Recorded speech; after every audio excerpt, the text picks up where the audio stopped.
We are back with another episode of Behind the Muse. Today we're addressing the Travis Scott Astroworld controversy. So I'm going to kind of give a brief overview of what actually happened and also kind of give my opinions on the ins and outs of the situation, what went wrong, what could have been better. And then I want to address the main controversy, the main takeaway, the main debate as it concerns this whole thing is Travis Scott actually to blame or not?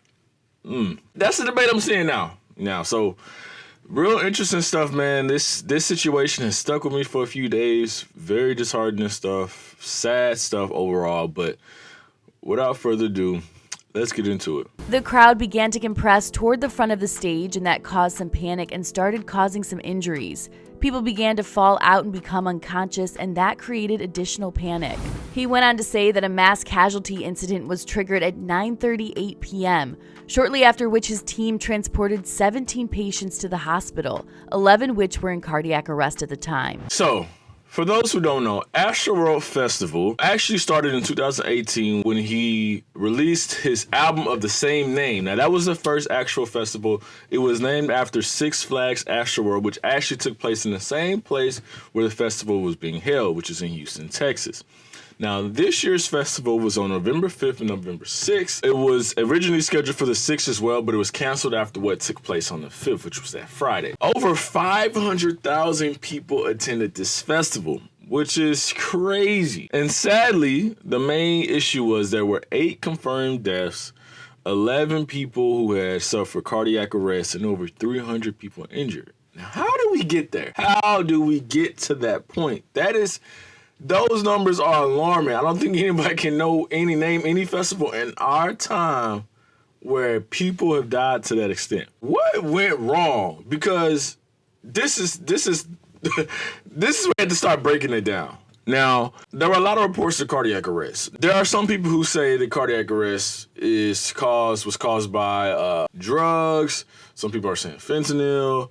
There are reports that security guards been stuck with what people assume to be drugs.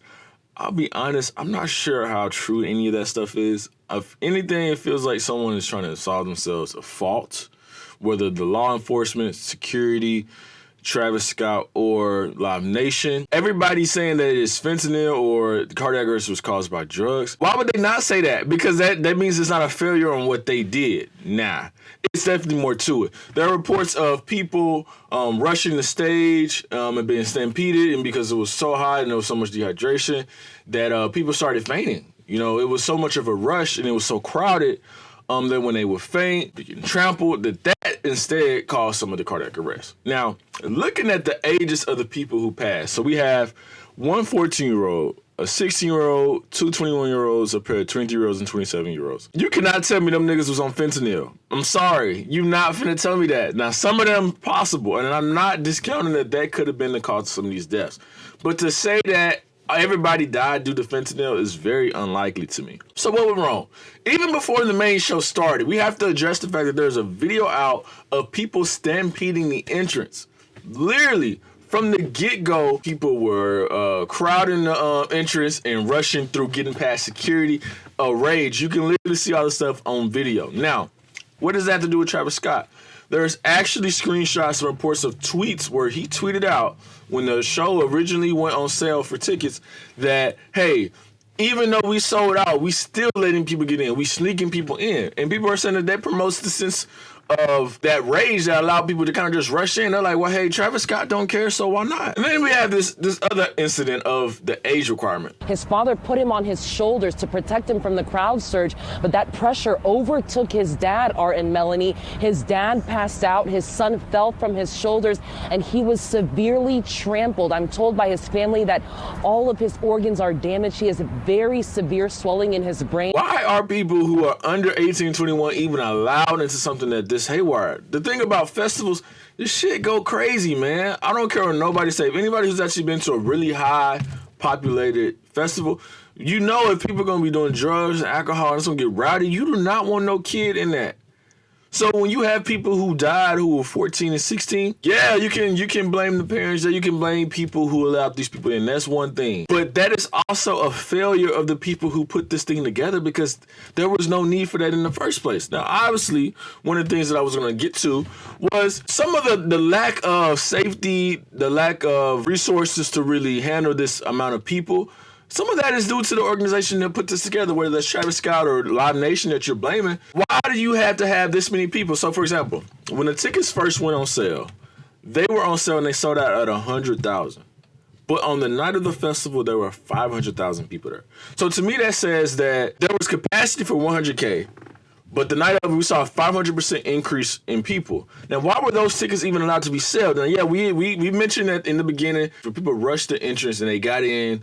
And yeah, those people could have been unaccounted for. But I find it hard to believe there was over 400,000 of those people that rushed in. So at some point, there was a failure by selling even more tickets than what they may have had the capacity for. There's reports that Travis Scott sold extra tickets, etc. So the whole idea of maximizing profits over the safety of what they can actually handle is a problem of multiple festivals. You have the idea of, instead of selling assigned seats or selling assigned tickets to certain areas, and you sell everything general admission, you have that type of rush that you have. And that's part of the issue that happened here. Now, another thing, when people really started fainting and falling out and dying, there was vehicles, medical vehicles, and emergency vehicles trying to transport people out. And there are videos of people jumping on the transport vehicle, ignoring their cries to get off the vehicle, completely ignoring the mayhem going on around them for the concert. That is ridiculous. That is extremely ridiculous. And that's a raging culture. That's way past mosh pit. That's not mosh pit etiquette. That is literally ridiculous. There's also videos of a vehicle literally being surrounded by people and can't even get out because there's so many people. Now, that's what I'm telling you. That is a failure of the organization throwing this thing. Because how is it that you have so many people and you have these resources in to get people when the situation hits the fan, and it's so many people they can't even do what they're trying to do? The most disheartening thing is you see the video of these kids laid out, gone. You see the paramedics trying to get to these people, performing CPR, and then just moving on to the next person when it's clear that that person isn't coming back to life. It was really sad and scary. There are reports of people who attended who said they felt like it was a concert of hell. Like how everybody they saw was just laid out, passed out. Like, I've been to multiple festivals, dog. If I had saw that, I'd be scarred too. That's crazy, because at the end of the day, as we're getting older, we have to actually give some leeway to these people who are young as hell. They just said to have a good time. I don't feel like they should be responsible for what the people who organized the event should have, made way for. So it's just crazy, man. And I really feel like before you even speak on it, you got to see what them kids was going through. Next thing that went wrong to me, because we spoke on mismanagement of the crowds due to overselling, overcrowding. We spoke on the vehicles transporting unconscious. They couldn't get through because people were jumping on the vehicles. And then we spoke on the age requirement and VIP gate. But the main thing that really got people going, especially when it came to these videos, is that they did not stop the show. Now, let's say you discount everything else. Let's say everything else I mentioned that went wrong, let's say it wasn't a big deal, right? When people started dying, panic ensued, and you have video of people, courageous people, a girl and a guy rushing the stage, telling them to please stop the show, people are dying. Real quick. Chase me, let's do it.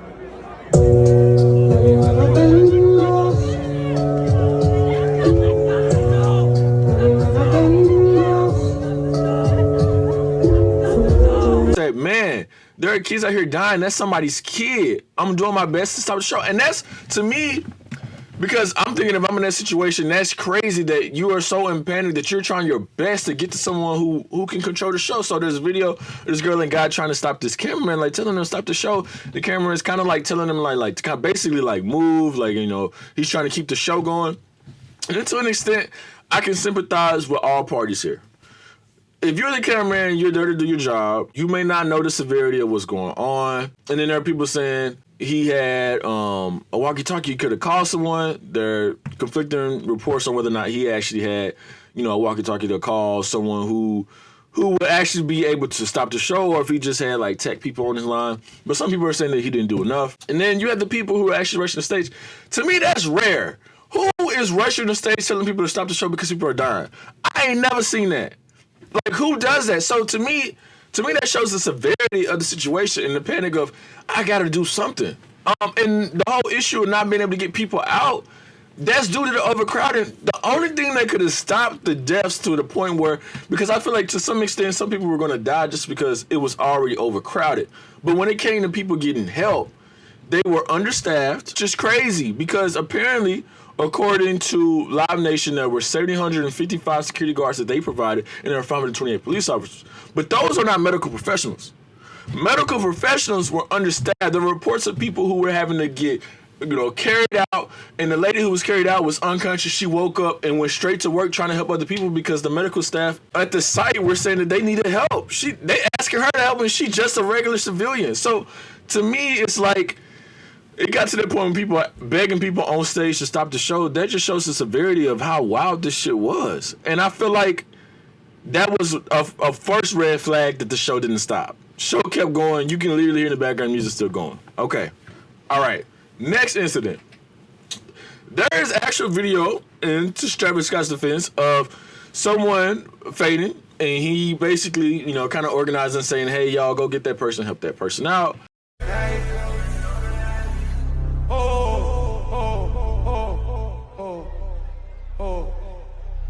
Just play it slowly. We need somebody to help him. Somebody passed out right here. Somebody passed out right here. Hold on, don't touch him, don't touch him. Everybody just back up. Security, somebody help jump in real quick. Keep going, just keep it just going. Somebody jump in, come on, security, get in there, let's get in there, let's get in there, let's get in there, let's get in there. And then we see, slowly as the situation progresses, people were dying, and you got her singing. You start singing and auto-tune, so as the dude's getting carried out unconscious, and people are kind of saying that was showing his insensitivity to the situation. He didn't stop the show. He paused it for a few seconds. And then in his defense, because I'm trying to play both sides here, people are saying, how could he have known people were dying in the back? Who knows? But there are also reports that people were screaming at him at the front of the stage where he could hear them saying that to stop the show because people are dying.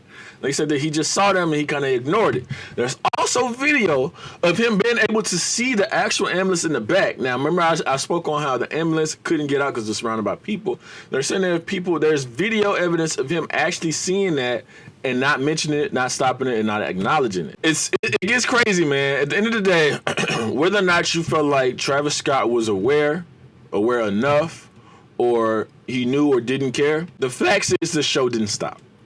The show did not stop, and that is one of the single most damaging things for this whole thing. People felt like if the show had stopped, I feel like if the show had stopped, even if people died, I feel like that would look better for people, because it's like, for one, this is out of control, let's do some damage control.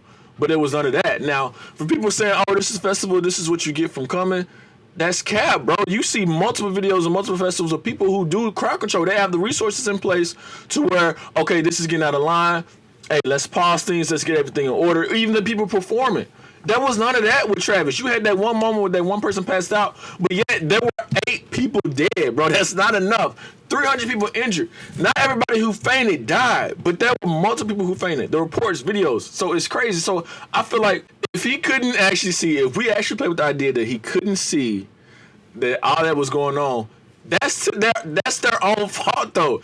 It was overcrowded due to overselling. No, that's not the audience's fault. They just want to go have a good time at a festival. No one should go to a festival with the assumption that they're about to die. Like, what? So let's get to our main question of the day. Is Travis Scott to blame for what happened at Astroworld? Well, before we get into that question, I do want to give some context, some interesting context to Travis Scott and his history. So, Travis Scott actually has a history of wild things happening at his performances. That started in 2015 at another worldwide huge festival, way bigger than Astroworld. At Lollapalooza in 2015, Travis Scott actually pleaded guilty for basically endangering the crowd when he basically told the crowd to jump over the fence and bypass security, and come to the stage. Now, in that, when he said that, essentially, this was only one song into the concert, by the way. Essentially, a 15-year-old girl was hurt because she was basically trampled. That's strike one in a sense, all right? Incident 2, 2017 in Rogers, Arkansas, a city that rarely ever sees rap performance at this level. Travis Scott encourages fans again to rush the stage and bypass security. Now, in this incident, he was actually having to cut the performance early and was arrested by police on the scene for inciting a riot. Whether you think that those incidents are a big deal or not, it shows a theme of fuck security. Let's get this performance to go crazy and an unwillingness to really stop the show when things get wild. There's also people who are saying, hey, Travis Scott not stopping the festival fits in his character. You know, there are reports of how when he was first coming out in like 2012 era, that he had a manager who had a health issue, and who had a very severe seizure. Now, in this seizure, he apparently accused Travis Scott of leaving him for dead. And he said that Travis Scott basically dismissed him as his manager, didn't no longer want to let him be his manager because he had a health issue with seizures and he felt discriminated against. As far as whether or not he was discriminated against, that's not mine to say, but it just shows like a lack of care when someone is actually undergoing a medical emergency. And you take that to the next level when you got a festival with your name on it and people are dying and people are fainting. The lack of urgency, people are saying, is part of his character. Whether or not you feel like that has anything to do with this, I feel like it paints a bigger picture of Travis Scott. Now, whether or not Travis Scott is responsible for this, in my personal opinion, Travis Scott is partly responsible. However, I don't feel like he's wholly responsible. I feel like we also have to give some of this spoke to Live Nation. Live Nation has done many concerts and festivals, I'm sure. Whatever role that they played in organizing this and mismanaging this, people should be at their necks about it too. Travis Scott could not have done this alone. Yes, Travis Scott had the power to promote it. He had the power over the culture. I really believe in this phrase we call tone at the top, where you have a leader who basically established a certain culture over something. I believe Travis Scott really establishes this rage culture at multiple shows. He's not the only singer or rapper who does this, but he is one of the premier ones who is known for this type of culture around his shows. He promoted, bum rushing the gates. He promoted this idea of like if he saw what he was able to see and not stopping the show, that's on him. You got video evidence of him seeing to some aspect what was going on at his own show and performance. And then you have the idea that after the fact, he didn't really seem that pressed. I feel like Travis Scott and Live Nation are both responsible. Let me just make sure that you understand that that's my statement. However, I don't feel like it's just Travis Scott. Obviously, you're going to have your own opinions on that. But where do we go from here? It's happened. People are dead. This shit ain't funny or joking matter to me. I'm sorry. I know memes gonna be coming, from this. I know folks gonna be, cracking jokes, but, a lot of these folks was kids, man. And them videos were very, very crazy to me. I couldn't imagine being in that situation. Somebody that's been in Lollapalooza where it was over 3/4 amount of the people we saw here. I can only imagine that my friends and my peers started dying. Like, that would be crazy to me. But that didn't happen there. Now, after all of this, Travis Scott and Live Nation and Astroworld, they released statements. Now, one thing I noticed about these statements, what they have in common is, in all of the statements, they basically express condolences, but they basically said that they wanted to get to the bottom of it, and none of them really expressed remorse or responsibility. Now, to me, that's very telling. Now, legally, I think they're doing that to kind of keep from, being sued, but they're already being sued. There are already reports of people from the concert suing people. I've seen 2 people as of now, but I'm sure at the time of this video, at the time of this release, even more people will have sued them. Now, as far as this video, there's a video that Travis Scott released. I just want to send out prayers to the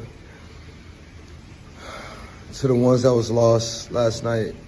We're actually working right now to identify the families so we can help assist them through this tough time. My fans really mean the world to me, and I always just really want to leave them with a positive experience. And anytime I can make out, anything that's going on, I stop the show and, help them get the help they need, I could just never imagine the severity of the situation. And me looking at it, it just feels so forced, man. I don't know, bro. Like, I feel like, as far as what I've seen since it happened, the only genuine response I've seen has really been like Roddy Ricch, who basically said he's going to use all of his proceeds to go to the victims. And he said that early on. You ain't seen that type of energy from Travis Scott. You know what I'm saying? Like, it's just really weird because it's like, if anybody is going to be held responsible with Travis Scott, whether you believe he is or not, but it's like, if your name is on it, that's the part where people are getting messed up. If your name is on it, regardless if you feel like you're responsible or not, people are coming to you for it. It's gonna follow Travis Scott's career. It's not gonna go away. He ain't gonna ever be able to throw an Astroworld. If he throw Astroworld, shit gonna be crazy. We'll see what happens. And outside of Astroworld, I feel like festivals will change forever, honestly, because you always gonna have that same age group going to festivals, and that's gonna always be brought up. Now, I feel like in the end of the day, it's gonna benefit people because I feel like it's gonna make it more safety oriented, and I think that'll be good.